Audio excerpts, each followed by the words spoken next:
I'm Debi Peverill, and you're listening to the weekly tip from basicboardgovernance.ca.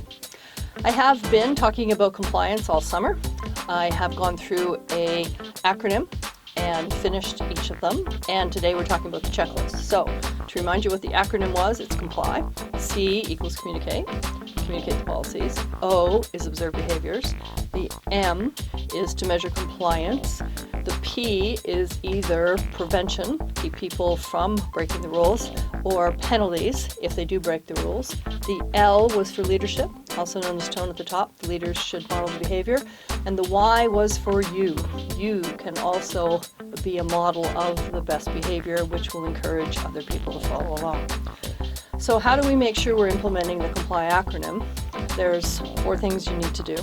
The first one is to go through and identify all the policies you have in your organization. Okay, that could possibly take a little while. The second thing is to take a look at how are you communicating the policy to the stakeholders. Do you require them to sign a confirmation? Do you make them read the policy manuals? Do you have signs? Is it possible that you have any policies set up where you don't actually have a communication plan? So the policy exists, but nobody knows about it. The third thing to do is then figure out how you're measuring compliance.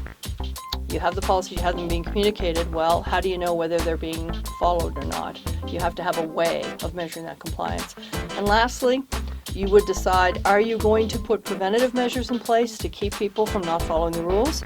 Or are you going to provide for a penalty for non-compliance? And as I said earlier, if you've got policies and there's no penalty if people don't comply, you're going to find that people don't comply.